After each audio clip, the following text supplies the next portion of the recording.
Introducing the Poet Life Podcast. Go check it out today on your favorite platforms, including iTunes, Apple Music, and the website, thepoetlife.com.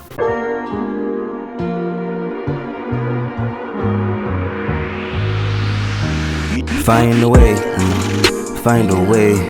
Hey, it's Christoph Wrights of the Poet Life Podcast, and I'm so excited, man. I'm so excited tonight to have my brother, my friend, my colleague in the poetry industry, Orville the Poet. What's up, sir? What's good, bro? How you?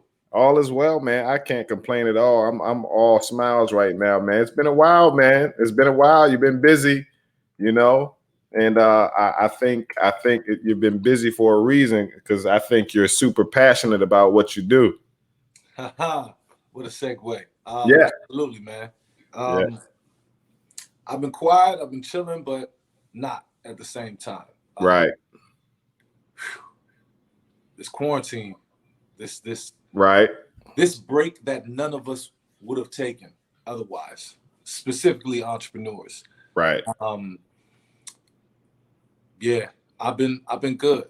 I'm more present now than I feel like Right. maybe than ever before. I know exactly how I feel. I know what it is I want to say. I know what it is I want to stay away from. Mm-hmm. I know what it is I don't want to put my energy into. So this kind of quote unquote quiet time has been really me just Right. being a better me. Yeah.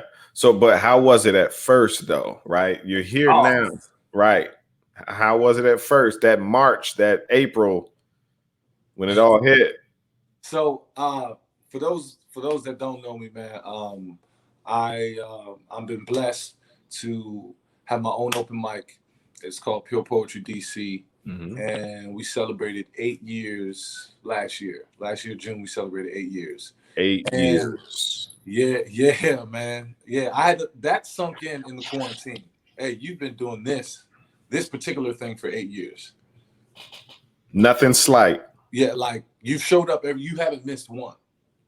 Actually, Once a month. did miss one, but it still happened. We'll get there. I physically wasn't there. Right. But yeah, so I had to just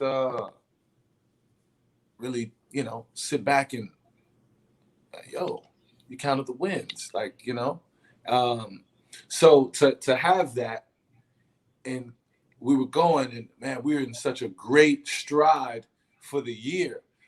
In January, I think we had 250 plus people out, and then February we had almost 300, and then in March, the last time at Ozio's, man, we had like 300 plus. So, and then COVID, and then nothing. I was like, no. Right. Oh man, it was right. It was a shock. It was well. A shock, Let's talk about that. Let's talk about open mics, right? Open mics usually are once a month, right? Usually.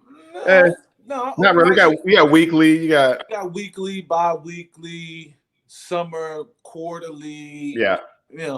Right. So yours was monthly, right? Every Thursday? Every first Wednesday of the month. First Wednesday of the month, right? And so 8 years, we're looking at 2012. What is that, 13? 2012, right? Okay. So you're coming up on your 9th year. Yeah, it'll be nine years in June. Okay. I really want to talk about the severity of that. And what I mean by that, I mean is what all it takes to put that into place and stay consistent with it.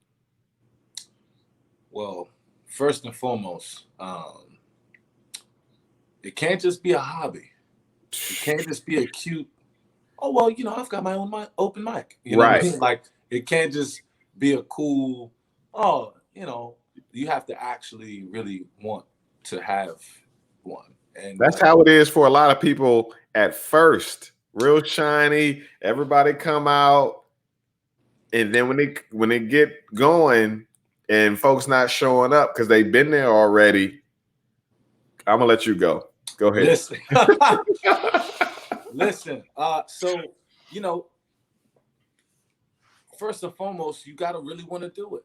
Mm-hmm. You got to really want to do it. You got to really want to do it. I can't say that enough. You have to really want to do it, because if you're just doing it for applause or to bring whatever to you, it will fail, right? Because I don't care who you are, eventually people tune out and check out. Right. We live in the age of right now, right now. In 30 seconds of us talking, 30 million people have posted different videos. So content is being created at an alarming rate, right? So specifically in our area, and where we live and reside in the DMV, and for those that don't know, that's DC, Maryland, Virginia. Mm-hmm. Nice little nickname we got, DMV. And a lot of people don't know this. Before I even thought about having an open mic or any of that, I went to open mics and studied what worked. Mm-hmm.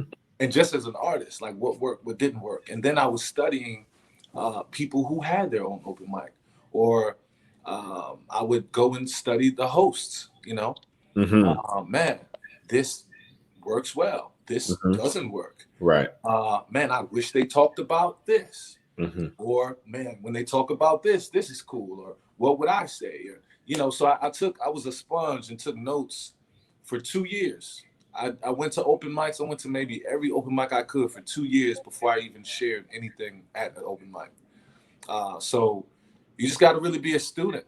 Right. And know what works for you. First, you got to know you, because any open mic,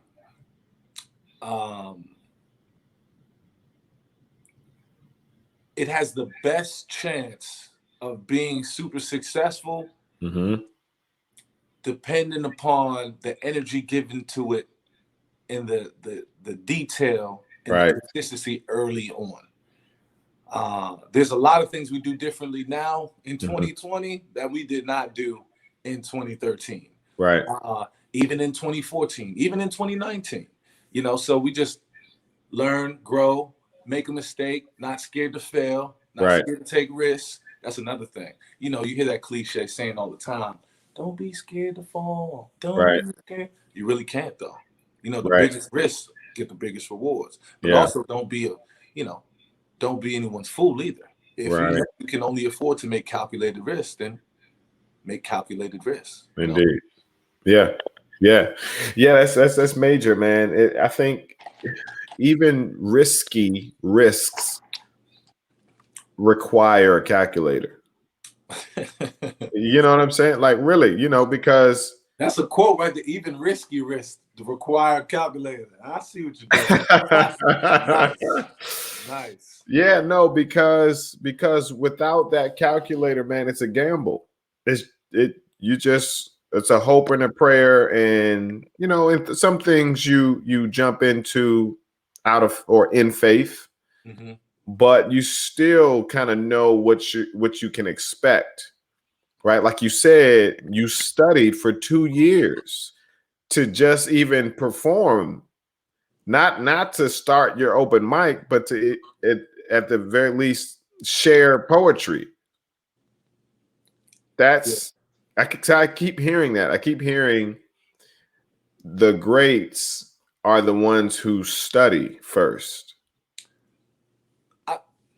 I think that I don't even know about the study first, right? I just think that you have to have a very different level of sincerity for it. Like you have to really have reverence for whatever it is you aspire to be. But how do you have that? How do you have reverence for something that you have not looked upon for some time? How can you respect it and you don't even know anything about it? It's a different fit. Let me see. How can you respect it if you don't know anything about it? See, your search and your journey of discovery will show yourself the reverence you have for it. So, all right, oh man, I like poetry. I want to be a poet. What do poets do? If you don't do that, and at some point you have to do that if you're serious about it, right? You can just do poetry and say, I'm gonna do a poet and be really, really good. You know what I mean? But at some point in your journey, you're gonna have to go back and look at who's come before you. And I Right. think to have any sort of longevity Right. in whatever art form you're in or lane you're in, you're gonna have to do that at some point. Yeah, it's intention. It's intention. Like, imagine me doing poetry and not know who Maya Angelou is. You know what I mean? Imagine going to speak and somebody's like, man, that sounds like, Cage Bird sings. And you'd be like, what? And you don't know. You know what I mean? Right. Like, but that happens very often. Sure. And that's not a bad thing. It's just I haven't found all the reverence yet. It's just in a different part of their journey. Right. Yeah, most definitely. What are some of the roadblocks, things that kind of almost caused you to stop? Everything. Right. I would say expectations almost caused me to stop. I'm gonna say this. You can have expectations when you've implemented a plan. But if you have not implemented a plan and you're expecting things, you're gonna expect a lot of hurt. Expect to be disappointed. Right? So expectations early on, like man, and look, this is not a shot to anyone I personally know, friends, family, supporters, or other. This is just fact. It's not gonna be your friends and family that come to this thing early on. I already knew what you were gonna say. Because and a lot of people get upset with this, but I realized the dynamic. Here's the thing: the people that have known you your whole life, they know you. They remember when you was knucklehead number one. Right. All right. They remember when you weren't about anything positive. Right. And I'm using myself as an example. They remember when you were messing up. So it's going to take a while for you consistently showing up for them to believe this is what you actually are about. Exactly. Right. So that's my biggest. They knew you when you had this idea, that idea, and the other idea that you did not follow through on. And now that you're following through, it's going to take a while for them to be like, oh, okay. Right.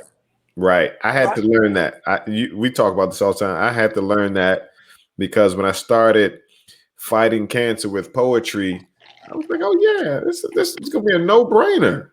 It's going to be a no-brainer. I'm going to have my frat brothers there. Yeah. I'm going to have, man, it's not going to be a problem at all, man. Not a problem. Yeah. Man, it was work. And when you first start, obviously, it's the excitement. Everybody's there. All right, see? All right. I knew it. I said it. Everybody's going to show up. And then the next show, half the people are there. And the third show, quarter of the people are there. And the fourth show, it's just you and your man's there. Right. And you're like, should I even be here? Right. But yeah, you gotta, that's early on when you might not have had, seen the forest past the trees. Right. You might have just been working on the gumption, on the passion, on the man, I want to do this. And you did it. Right. And now it's like, all right, where are we gonna go next? I don't know. If people are wondering why we're talking about this right now, I want you to know that when you go to the DC area, the DMV, and you ask for an open mic, like if you're not from here and you're in the area and you want to go to an open mic and you ask somebody, where's the local open mic? They're going to say Pure Poetry. Oh, that's one. Bless your heart. That's one. Period. So for those viewing, right? There's some people listening through the podcast, but for those watching this on Facebook or YouTube, just look what's behind Orville the poet. You see Jordan, right? He has 6 rings on, right? We already know he has 6 rings, blah blah blah. But look what's on his back. It doesn't say Jordan. It says Pure. The name on the back of his jersey says Pure and 23. That means people know of Orville the poet's consistency You That's see on the the stove DC flare. logo? That's the net. That means he's dunking. Like so that means pure poetry. Like Orville has created a movement with his consistency, and it's just amazing to watch. And so that's why I wanted to start off our conversation about it, because we start shiny things all the time, but the question is, how long can you sustain the shininess of that thing? And the pure poetry is still shining even in a pandemic. Tell them how you have been able to pivot. That's the word. How you've been able to pivot from in person to digital. Oh, hold on. My bad. My bad. You're good. We're able to pivot by the people. The people. Literally. Pandemic happens. We were used to having a couple hundred, close to 300, and now I said nobody can come. Right? So it was like, all right, let's jump online. Now I'm gonna be honest with you. I was reluctant to jump online because I know how powerful the spoken word is, and I know what people get from it, and I just didn't know how that was going to translate solely on screen. Right. But the people, the supporters, the community let me know, hey, we need you online. So we're really here for the people. We're really here for the people. This is not, a lot of people give me a lot of credit. Man, you. This is a we thing. This is a we thing. If you're listening to this, if you watch this, and you're an artist that's come through a feature, if you spit anything on the mic, you helped build this. If you shared a flyer, you helped build this. If you told your best cousins and you celebrated your birthday there, so hella people could come, you built this. So we've built something really cool that everyone's benefiting from. Man. It's really like, I don't know, you just feel better after. And I don't think it's any one thing that I can put my finger on.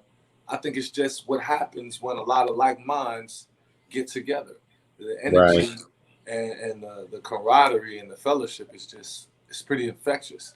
So yeah, it's something when you can create something that is repetitious, right? It's monthly, it's weekly, where it starts as, oh yeah, I've been there last month. I'll catch it again, right?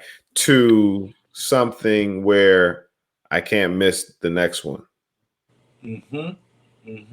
Where did it turn to that? Around what year did it turn to that? Because was that 2017, 2018? I would say 2017. Yeah. Now the performers are like, yeah, I got to be there. But I mean, the consumers were like, yo, I can't miss. Yeah, I would say like the end of 2017, beginning of 2018. Right. Is when it really started to pick up, and we saw that, wow, like we physically have to move to a bigger location. This is this is called a good problem. Right.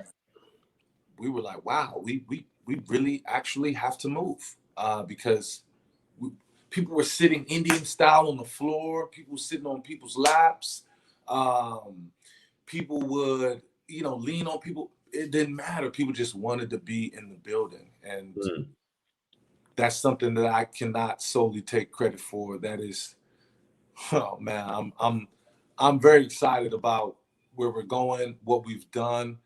One thing real quick, I don't want to veer off, but one thing I encourage everybody to do, go look at your social media from when you first started it into now. You might surprise yourself.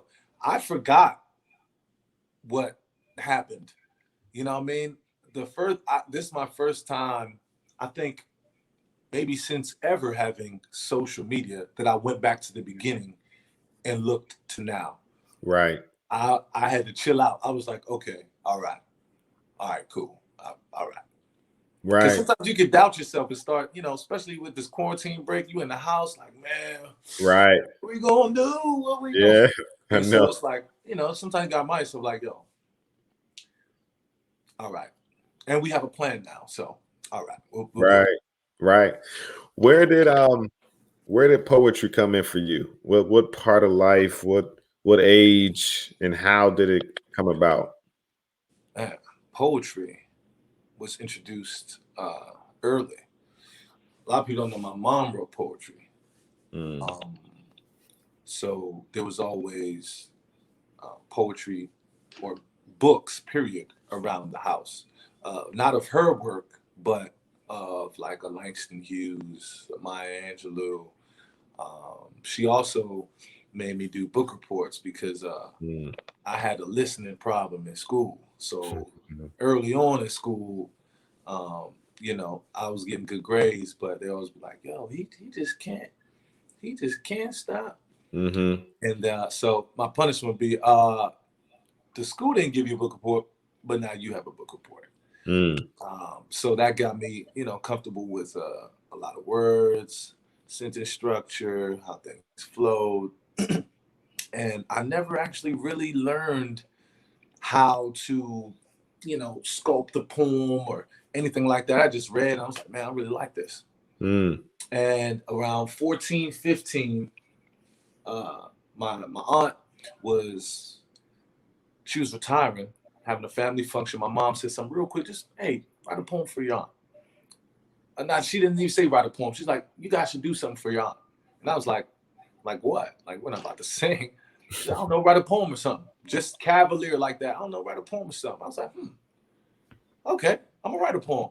I took a piece of paper. It's like a 30-minute drive. I wrote on the front and the back. I said it when we got there, and everybody was like, what? He reads so well, because no one thought I wrote it. So around 14, 15 was my first time ever writing a poem. Wow. Yeah. Mom Wow. doesn't know what she did, but I feel like she know what she did at the same time. You know what I mean? Right. Right. That's a good place to be right now, in regards to this conversation, right? What was it? 2012, man. We've been rocking for a good Wow. while, man. A good while. 2012 is roughly when I started fighting cancer with poetry, and was rocking with Kariga Bailey, Shout out to bro. yeah, most definitely. And how did we connect, you and I? Do you remember? Man, I don't. I don't remember where it I started. don't. Was it anyway? So It might have been through Kariga. it might have been. I'm not sure, man. That's It might have weird. been. I No. never thought about when we connected. That's weird. Not till now. But it was through a nonprofit that I started called Fighting Cancer with Poetry. And I think I had a couple of hosts from the start. And I think a couple years later, I think timing just worked so perfectly. And I pitched it to Orville to be our ongoing host. Oh, And yeah, right. Yeah. And there you go. And so he was excited about it. And you tell it, because I can't remember the timeline of what happened. This is actually a really cool story, and well, not a cool story. This is actually it needs to be told. There you go. Kariga has something he says a lot. Says, this is divine synchronicity, and I feel like this is a perfect example of divine synchronicity. Right. And we're also going to get into my why as well. Right here. So in 2015,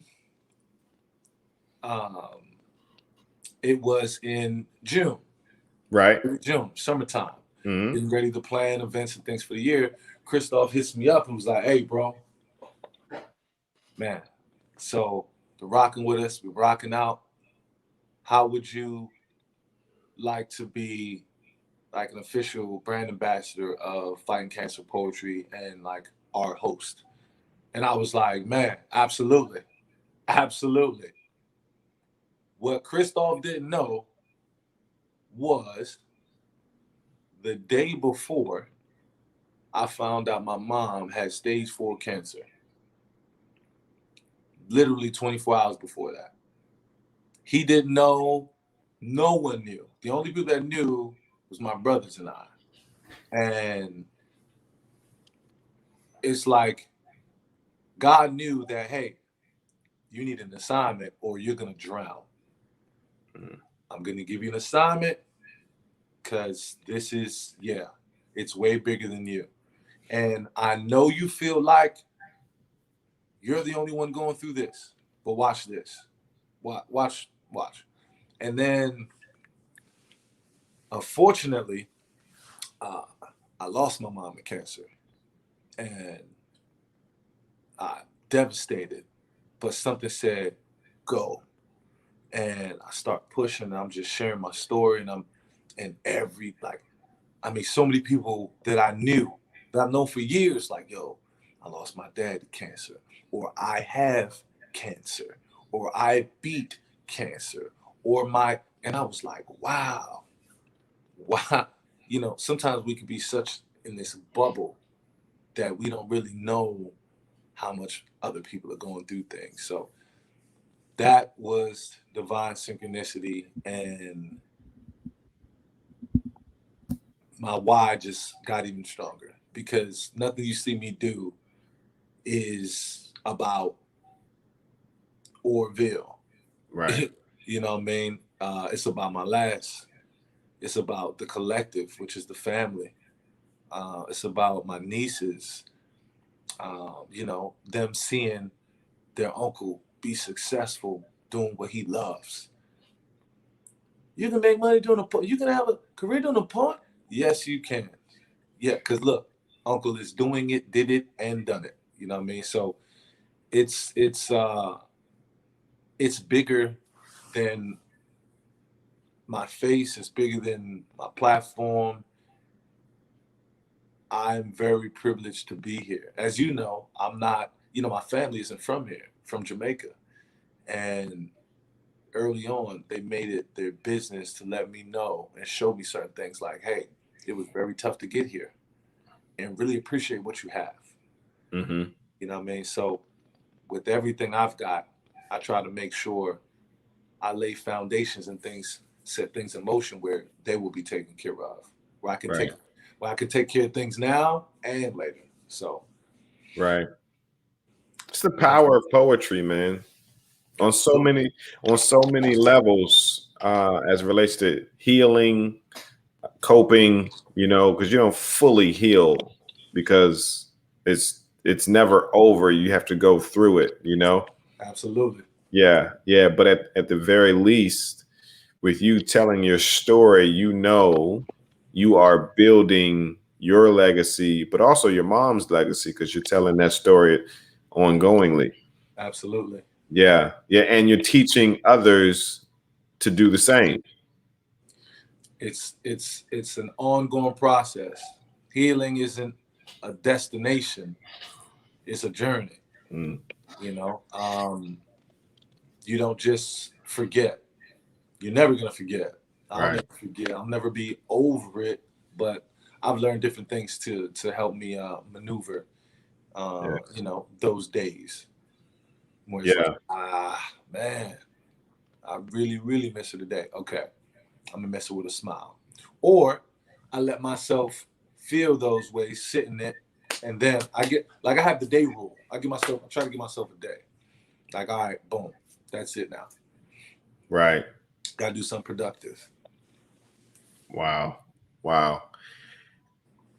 Man, this cancer thing is huge. It's like nowadays it's either COVID or cancer. Literally. Literally. Literally. When someone passed, I'm like, is it COVID? No, is it cancer? Yeah. Yeah. I'm like, Jesus. Yeah. I don't, man, I can't even fix my mouth to really delve into the depths that cancer has affected my reality. It's affected it a lot. Right. A lot. But you know, we have each other. Indeed. And like I remember my mom was said, she was like, I think it was matter of fact, it was the unplugged show I was gonna do Right. some back, and I was like, ah man, I put the flyer out and the date, and she was like, yeah, and I was like, yeah, but I want to change the date. She was like, well, you can't now. You didn't put it out there, so that's the date it's gonna be, and that's how I feel with what I'm doing. Right. My name's Over the Poet. I told you it's every first Wednesday. I said I'm coming with Born. So who am I to let me down? Like in business, in personal relationships and all of that stuff. And this is something I've learned in this break, right? And I know we're veering off topic and jumping around, but you know, we having a conversation. all right, cool. So one thing I've learned is if you, Chris, says, hey, I'm gonna do such and such and such and such, hold me accountable. And I'm like, cool, right? But then you make a promise to yourself, like, yo, I'm not even touching soda for the week. And then I watch you break the promise you made to yourself time and time again. And I say nothing. Like, who's at fault there? Is it you or is it me? Or is it both of us?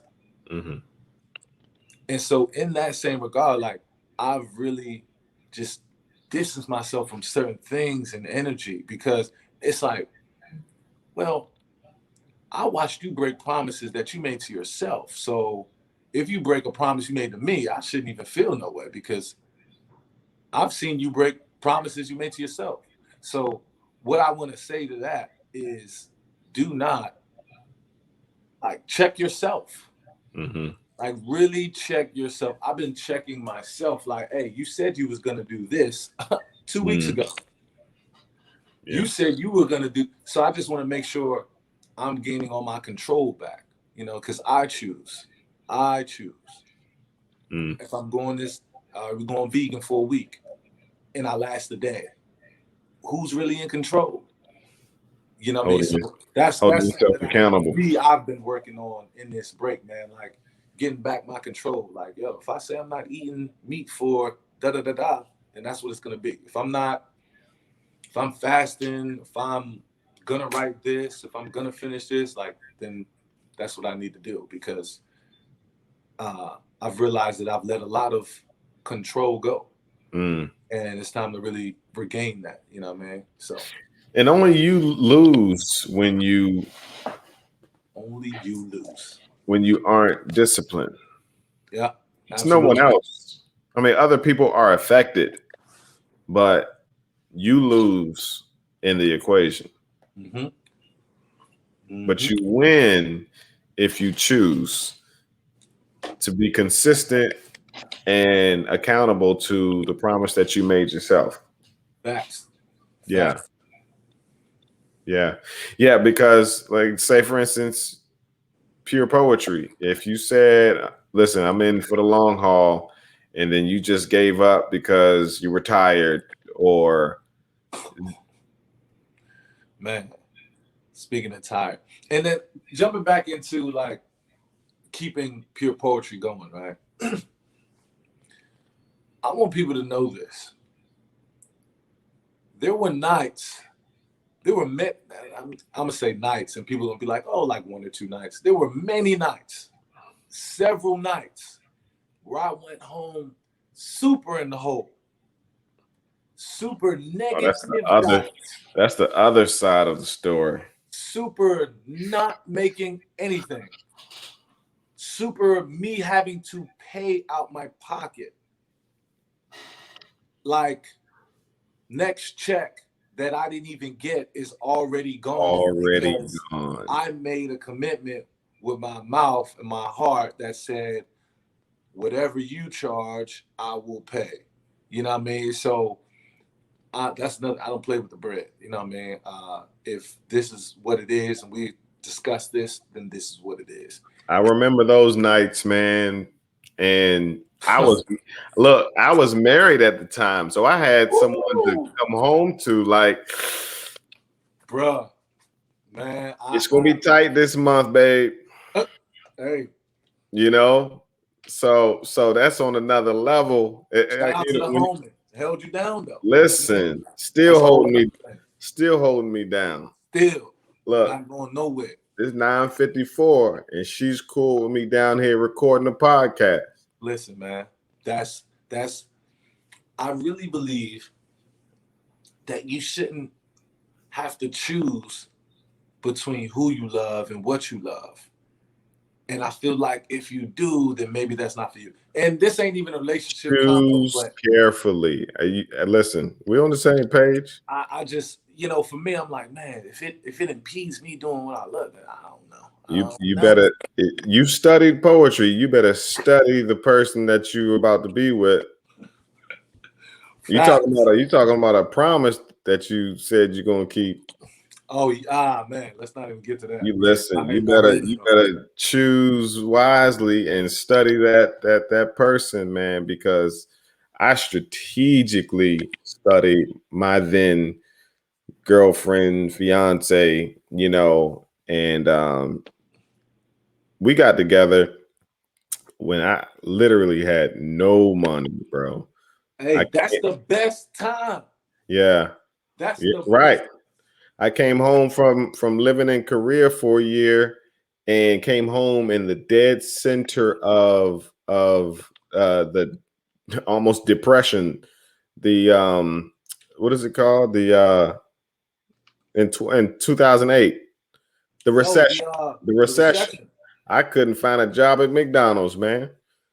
Hey, bro. I remember. And so our dates.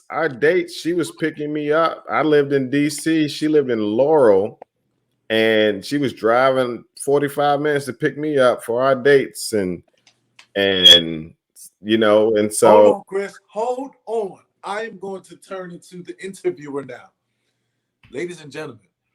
Listen. Because I hear a lot of talk from a lot of women that I ain't never picking it. You gotta admit.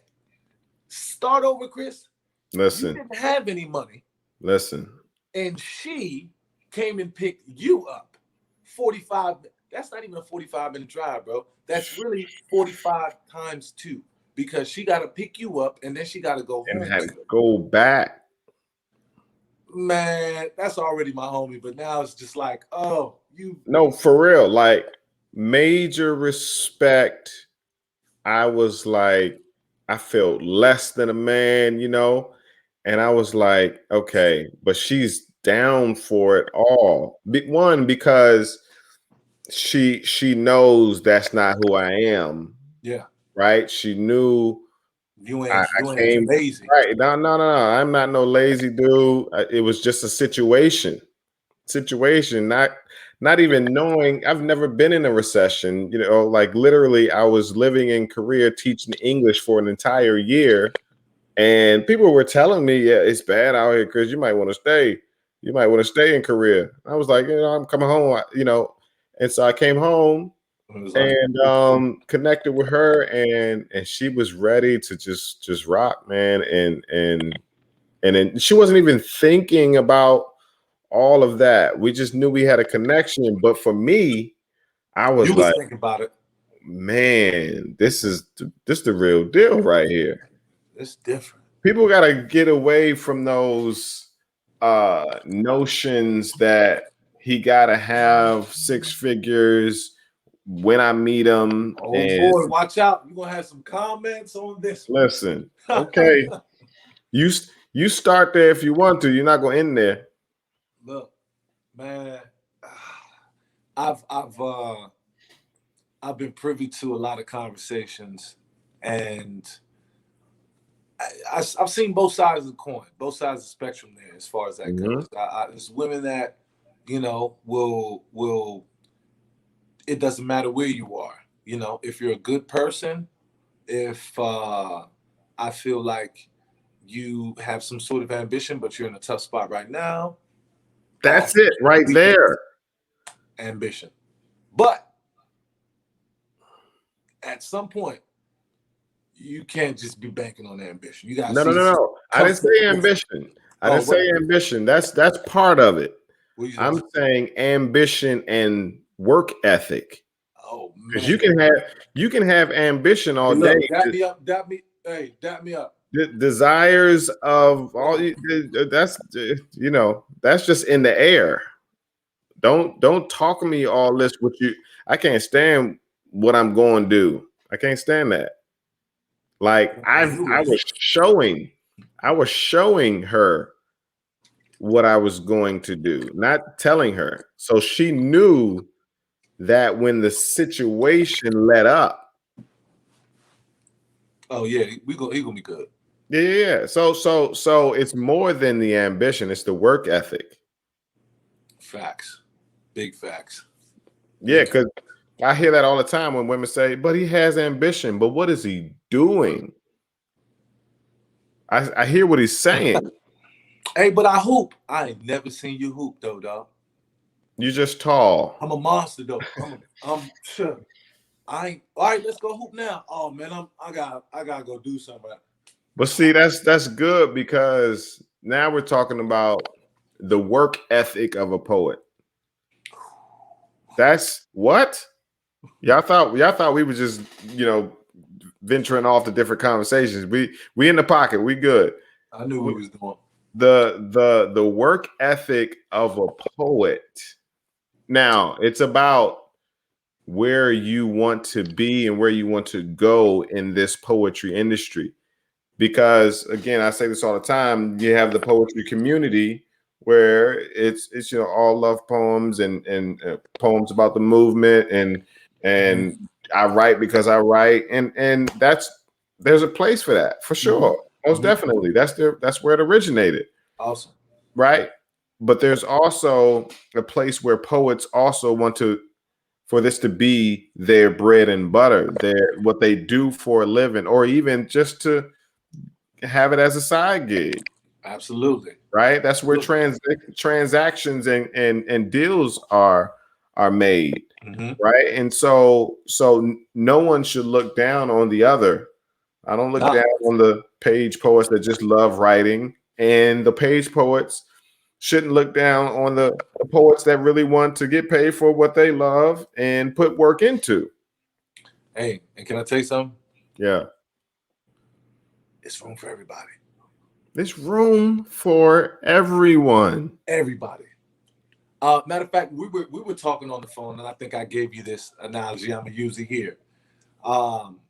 It's room for everybody. It's room for everybody. Somebody, a good friend of mine, was like, "Man, I ain't gonna start this t-shirt company because my man just started one." And I was like, "Then you ain't never gonna get no money. You sound wild. Take your phone out." Yeah, but he's gonna think that I started mine because he started his. Listen. And I said, "Cool. Take your phone out." He was like, "What? What's up?" I said, "Go to Waze. Go to Waze app. Go to Google Maps. Go to one of those. Click 5 mile radius. Type in McDonald's and see how many McDonald's there are in a 5 mile radius from where we are right now." It was like 25 of them. Right. Some of them were right literally beside each other. So what does that tell you? Stop that silliness and go do what it is you want to do. Right. But if you just want to do it because you saw somebody else do it, then maybe you shouldn't do it. Right. No. Yeah, our mutual friend, Backpack Jeff, he just started his podcast, In My Bag. Yeah, I was on there. Yeah, I saw it. But like you would think, not you, but most people would think. So how you feel about that? You think he started his because he saw you? Those are people without vision.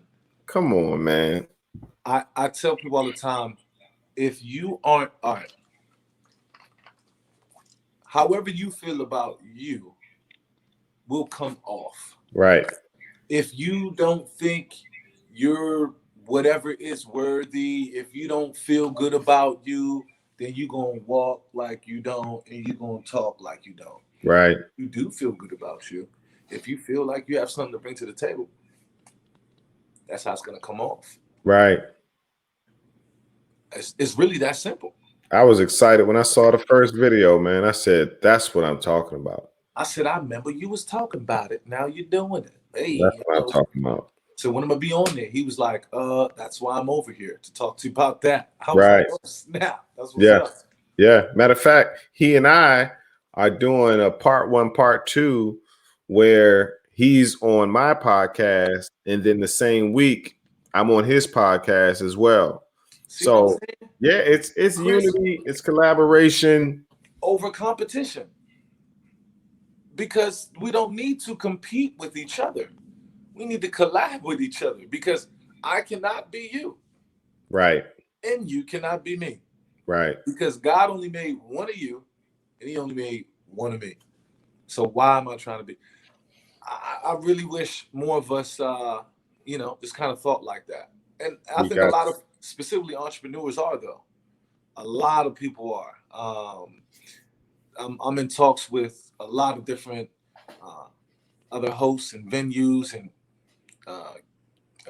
creators and curators in and around the city and abroad that are very on fire about collaboration, about, hey, I really like this particular thing you do. Mm-hmm. And I know you like this particular, I can't even talk, this particular thing I do. So let's get together and maybe do another cool Nexus thing. You know what I mean? Right. So it's happening. It's disheartening when you see people that, for instance, oh man, watch this. Amanda Gorman. Right. Some people hit my phone like, oh, you got competition in DC, Amanda Gorman taking over the. I said, bro, why we gotta compete? I said, I'm here like starstruck, speechless, watching her do her thing. And I'm just appreciating every second and moment. Proud. Because she pushed spoken word forward easily a decade. There's other people that have had that platform that did not deliver like she did. And then she dropped her book the next day. Talk about wait for your moment. Anyway, that's a whole nother combo. But she is not in competition with me. And I'm not in competition with her. Because none of us can be Amanda Gorman. And Amanda Gorman can be none of us. So why don't we just applaud and push rather than I don't get it, man. And the people that do the those are my people. I just try to box them out. I want to stay far away. Oh, that's what you all right, cool. Yeah. Yeah, no, it's unfortunate, that there are people like that, man, and can't just see the value in what they have. Right. As far as work ethic, when it comes to the industry, knowing the industry is in its infancy, what kind of work ethic do you have, and what kind of work ethic does a poet need to have to make it in an industry that is not really an industry yet, for real? Because you can name 5 poets that are doing major things, and so you need more than 5 to 10 people in an industry to call it an industry, right? So and this is partly why I started this podcast, because I wanted to bring people on that have amassed a level of success in the industry, and can share their journey and kind of break it down on how others can do the same. What kind of work ethic do you got to have? A crazy work ethic. You better be right. Yeah. anybody that knows me on a personal level knows that one of my favorite phrases, you got to keep clips in the chamber. Got to keep bullets in the holster. All right? Boom, man, that poem, yo, that junk killed, that junk. Your next 5 poems might not kill. You know what I mean? What you gonna do then? Oh, man, I'm done. They didn't clap. Keep clips in the chamber. Right. I have easily 60 poems no one's heard ever. Not even the team. You know what I mean? Dating back to 2009. And some as new as since we've been on break. And in quarantine since the pandemic. So do I write every day? Nope. I write when I'm inspired. And sometimes that fizzles out and you don't know why, but I don't force it though. I never force it. I did that one time. Oh, it was the worst experience ever. Oh man. I think that was my first time getting booed. Really? Getting booed. Yeah. Oh man. I got booed. I've got booed. I had stuff thrown at me. Oh man, it's vicious. How did you not stop after that? I love it too much. Your parents ever buy you something and be like, hey, if you get straight A's, you get this, Nintendo, you get this PlayStation, you get this Genesis or whatever it is, and you get the straight A's, and you know it's coming. Even if they don't say, hey, it's here, hey, open it now, the anticipation, that's never going to fade until you get there.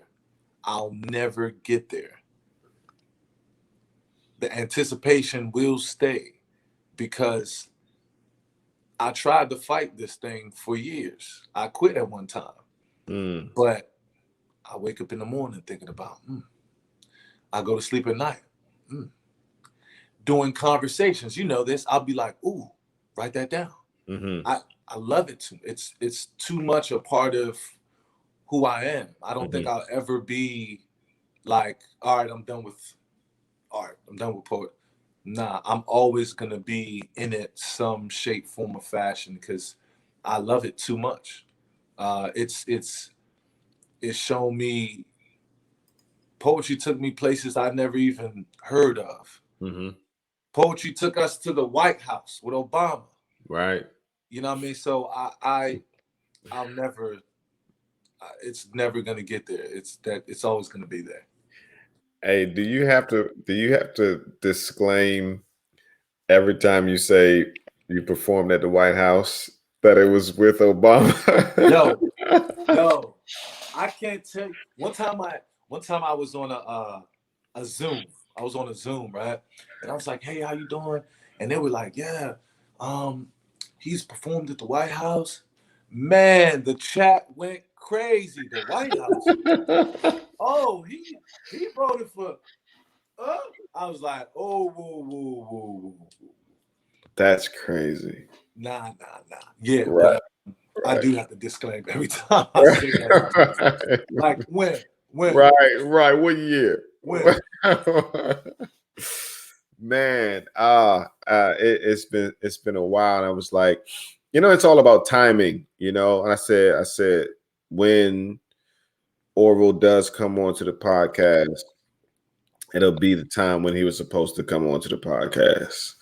Tell the folks, I know we don't tell folks all of what we got planned, but what's something that you got up your sleeve for 2021, man? What's happening with you in your near future? I'm gonna give people more than I've given them before. There's a different level and a layer of transparency that I feel comfortable with now that wasn't apparent before. You can expect me to maybe dive past the surface level a lot more. I do it in talk and in speech and being personable. As far as my art, And I feel like if you've been a supporter, if you've come to shows, you've been a fan for at least since 2017, you can already hear this coming. And specifically last year, and knowing my story, my journey, and seeing some things like you you're gonna be surprised, but you're not gonna be like, yo, you're just gonna be like, wow, cool. Mm-hmm. That But why? Why now? Ironically, my life has taught me that tomorrow isn't promised. Mm. I already knew that.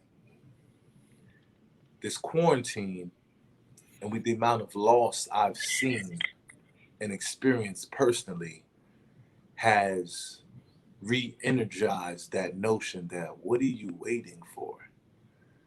Tomorrow literally is not promised. Literally. We're battling a pandemic. We're battling systemic racism. We're battling racism in your face. We're battling COVID-19. We're battling gentrification, poverty, cancer. What are you waiting for? So that's why. Yeah. Yeah. Legacy inspired. What are you leaving here? A blueprint. Yeah. And bread. 2 B's, blueprints and bread.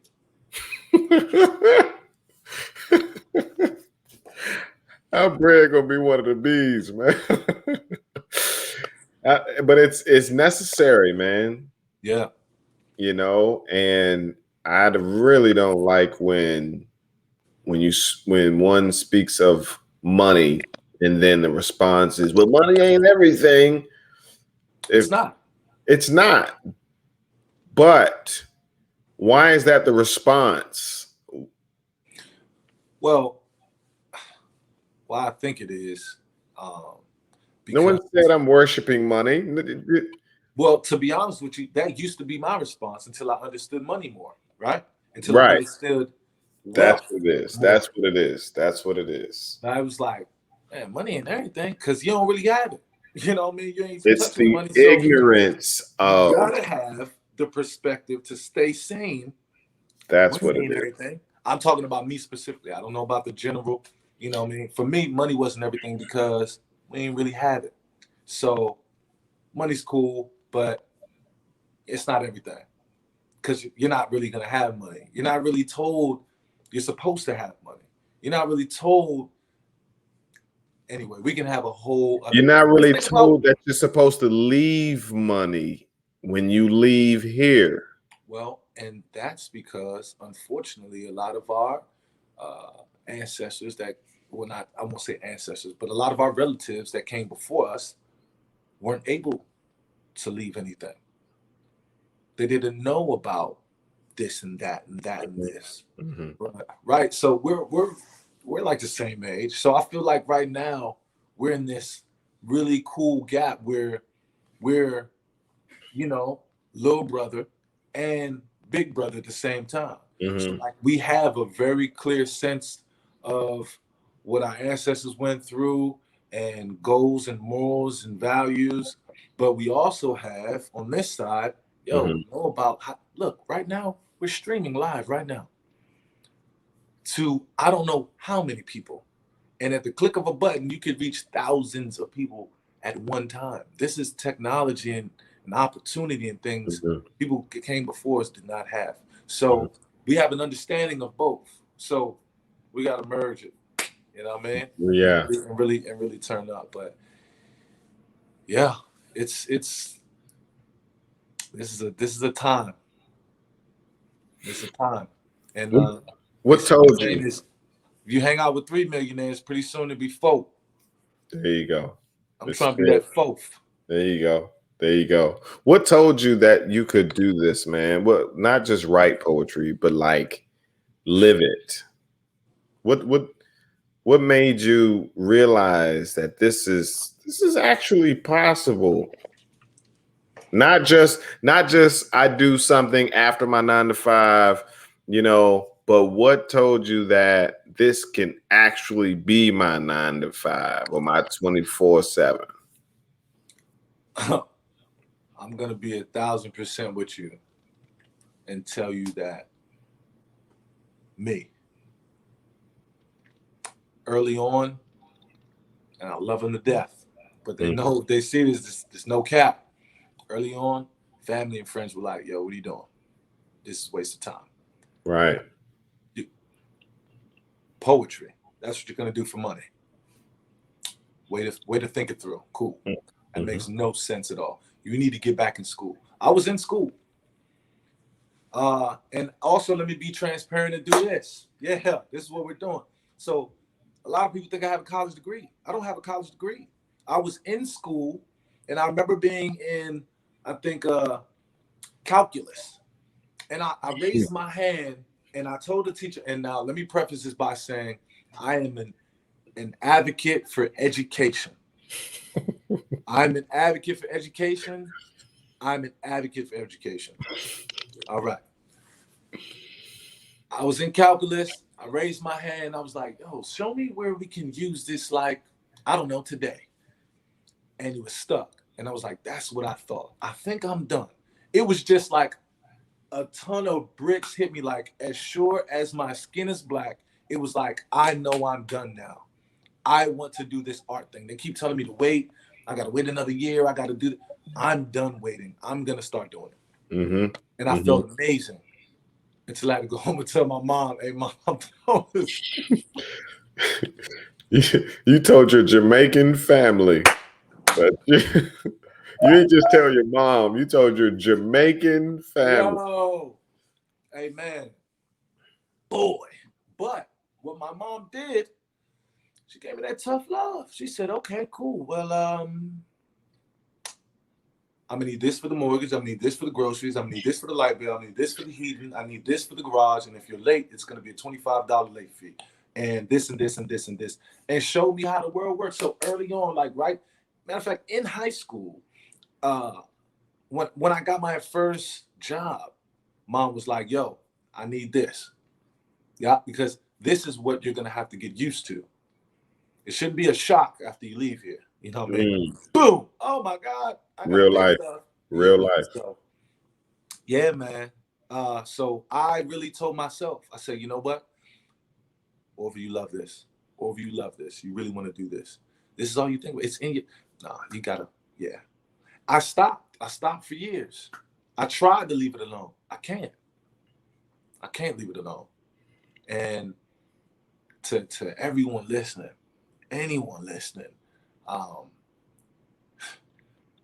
you've got to be, sometimes you have to inspire yourself, push yourself, be your own locomotion, be your own, hey, you got to get with it, bro. You be your own self-motivator, fan your own flame sometimes, because if you wait on other people to do it, who knows how long you'll be waiting, you know? So I got to be honest and say that early on, me, right? So that was it. Yeah. That, and I think it's really important. It's really important to get you a circle, man. And I think for me, that's the hardest thing to do. It's the hardest thing to do, because I know how hard I work, and to find like-minded people is not easy for me, at least. Yeah. You know, and to, when I say circle, I mean a circle of grinders that will also keep you accountable and sending you a text message like you and I do, like, what's up? What's happening next? I saw what you posted. That was a good move. Yeah. You know what I'm saying? I see how you playing it. It's you know, it's hard. It is, man. When it happens, it's it's kind of like the lottery. You right. Know what I mean? It is. We've seen other people play. We haven't seen a lot of people win. But those we have seen win, it looked fun. Right. You know what I mean? So it's worth playing. So I think eventually, those right puzzle pieces will fall in line, and then you'll be good. But I also want to say this. sometimes you got to try something. You know, sometimes you got to try. Like, what's that fruit? It's like a peach. Well, I don't like peaches, so I probably ain't gonna like that. Mm-hmm. Like, nah, try it. You already know how peaches taste. Try it. Okay. No, it's not good. All right, cool. At any given time, you can just stop eating. Right. You know what I mean? You can just start, hey, you know what? Hey, was cool, but, you know, nah. So sometimes we do got to just, you know, get our comfort zone and try. Because I know I've done that. Like,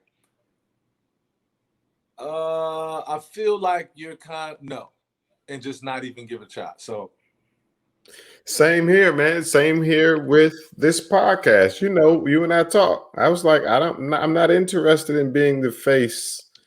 You know, I would rather not do this camera and these lights and this action. What I tell you. And you were like, listen, if you're gonna do something with this poet life, you got to step up in front of these lights, man. They got to see. They got to see who it is. What people want to know more than anything is you. People want more access. Right. People want more access. People want to be able to like click, see your house, click, see your car, click your lawn, click. Oh, you have 7 bedrooms. Click, click, click, click. Oh, they use these type of dishes. You know what I mean? People want access. So it's either you give it to them or you give them some, or they go over here where it's all access. So where's the balance, man? Where's the balance? You know? That's the question I don't even know. I see everybody putting their entire life on social media, kids, wife, grandma, everybody just on there, hair not done, nothing. Just put this camera in your face when you wake up, you know, and I'm trying to learn that balance, man. And I really want it to be about the work and the ethic and the stories, you know. But I get it. I understand it's social media, you know. So you got to be social on social media. Be sociable, you know. And it's really what you're comfortable with, right? You know, some people like same Ocho Cinco, right? Ocho Cinco, they were like, yo, like, bro, like, y'all were, him and his significant other were like in the bed, like they were just having a conversation. They were covered up, but they were in the bedroom in the bed. They were like, yo, you don't feel like you sharing too much? He was like, right. We were covered up. He was like, but bruh, we know, you know, we can see, we know. I'm like, he said, but you're inferring. He said, we're comfortable with it. You know what I mean? And if you're uncomfortable with it, then don't watch it. And I was like, okay, that's a bit raw, you know what I mean? But he's got a point there too. So, you know, some people are way more comfortable with showing more, and some people are not comfortable with showing more. It's just, and then there's different consumers too. I feel like some people like would run to Ocho Cinco's page like, ooh, man, and not even really think of anything weird about it and just relinquish the conversation. And some people like, oh man, I ain't trying to see that. So it's really different strokes for different folks. The balance for me is I know I'm not so much of my life because I've chosen to, pursue this art form and do what I'm doing. So much of my life, no matter what I do, is going to be predicated to social media and to the public. So my personal life, it's personal. It don't go up. I'm not putting certain things up on social media, bro. So I was talking to somebody today, and because I'm always talking about how to expand and how to grow, right? And this young lady was saying one way that you can take the poet life to the next level is to show more of, and it should be a no-brainer, but show more of the life of a poet. Like it's called The Poet Life. I go to your page and I see, video clips and I see flyers but I don't see the life of a poet. And I was like, duh. Yeah, that's a fire right there. As soon as I heard it, I was like, ooh. right. I said, okay, all right, I got more work to do. And But there's that always gonna be. it's always, that's what growth is, and that's what life is. If you're looking to grow in life, it's continuous growth and continuous studying. Facts. Look at that stuff. Yeah. And it's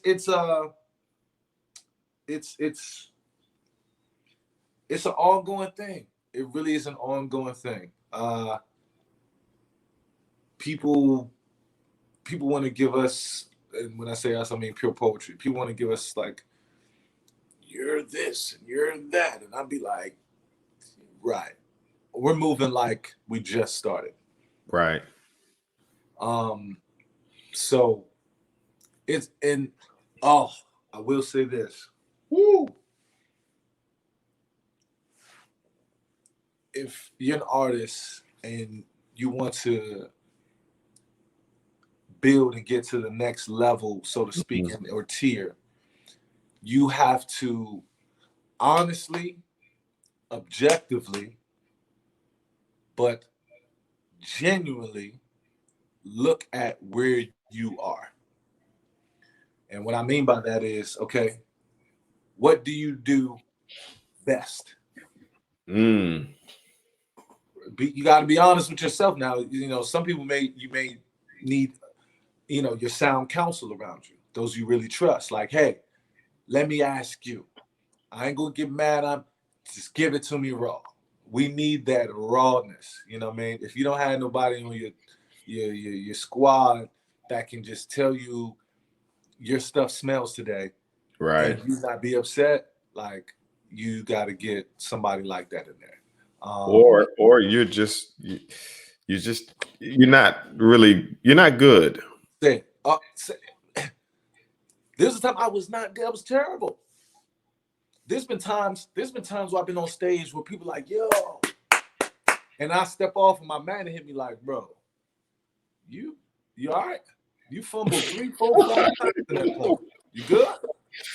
Yeah, that was cool. You know what I mean? But all right, man.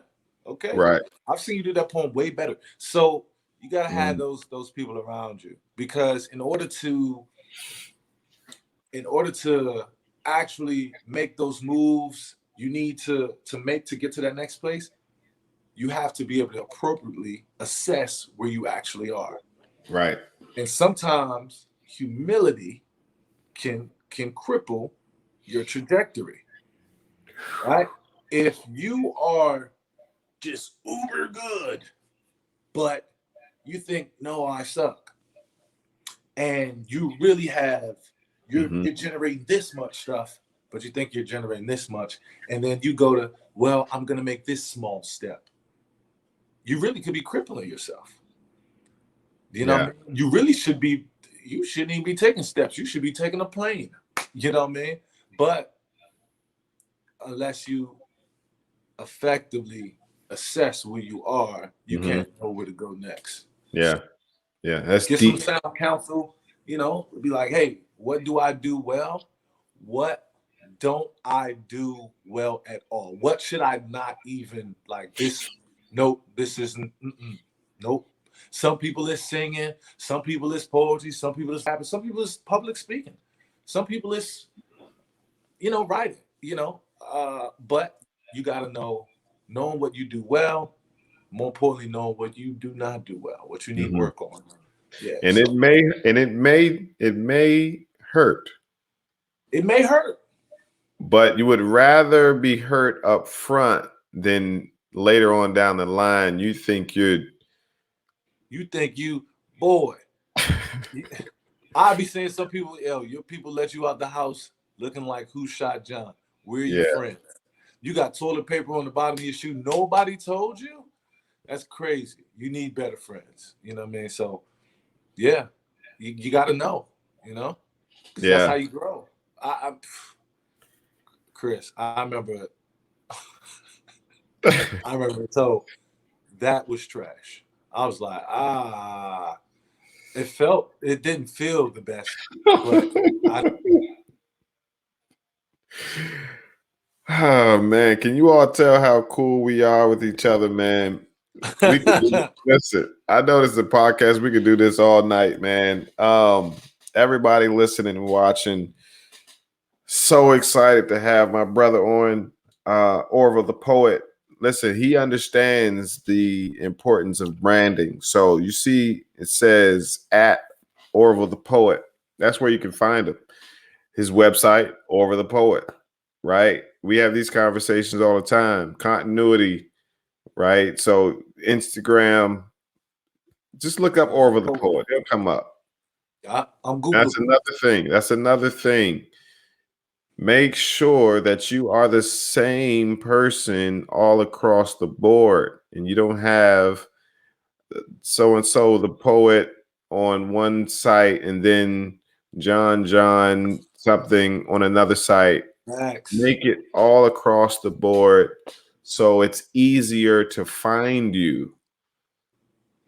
Not follow me at ABCD_789_ Right. !5*6. I'm not putting that in. Make it easy for people to find you. You want them to find you. Make it easy for them to find you. I say all to say, Orville the poet, look him up. He's there. Again, you all see how dope he is, man. When you all are in the DMV area, well, when the world opens up, you have to experience pure poetry. But right now, tell them how they can experience pure poetry digitally. So right now, actually, if you go on your phone right now, your laptop or your iPad or your notepad, you can write this down. Pure Poetry DC. Pure Poetry DC. That's on Instagram. And it's Pure Poetry, then DC. Not even the dots in there. Just all one word. Spell how it sounds. That's on Instagram. It's also www.purepoetrydc.com. All right. We're every first Wednesday of the month. You can set your watch to that, your calendar to that, your clock to that. Every first Wednesday of the month. Every first Wednesday of the month. We had our February show last night, which was really, really, really dope. Definitely you check it out. It's up on our page on Instagram at Pure Poetry DC. We're also at Pure Poetry DC on Facebook as well. So yeah, every first Wednesday of the month is Pure Poetry DC, and my name is spelled just like you see on the screen right there, just like Orville Redenbacher, the best popcorn. Ask somebody, and it's THE. We're trying to teach kids how to spell Orville the Poet, and that's .com, and that's also Orville the Poet on Snapchat, Twitter, Instagram, and Facebook. So if you remember Orville and poetry, you're good. Indeed. I enjoyed this conversation, man. This is like a conversation that we just have over the phone, you know. and I hope those listening and watching and also reading the blog have learned something from our just cool conversation that we had on tonight, man. I know I enjoyed it, and we look forward to your feedback, and I look forward to seeing what you have next, Orville. Most definitely. That first show out, we already got a seat for you, bro. So just you and the Queen, y'all are guests. Indeed. That first show back, man, and I feel like you know who possibly may be in that first one too. So indeed. Absolutely. Yeah, most definitely. I love it, man. It's the Poet Life podcast. If you want to learn more about all of what we have going on, go to thepoetlife.com. Everywhere, The Poet Life. We're doing so much, and we're connected with so many people, as you can see. If you want to learn more, reach out to us. Ask us a question. If there is a topic that you want us to talk about, let us know. We'll make sure we connect with someone that is an expert in that area or just doing well in that area if they're not an expert. All right. So it's the Poet Life podcast. Everybody have a good night. We appreciate you. We're out. Peace. Introducing the Poet Life Podcast. Go check it out today on your favorite platforms, including iTunes, Apple Music, and the website, thepoetlife.com.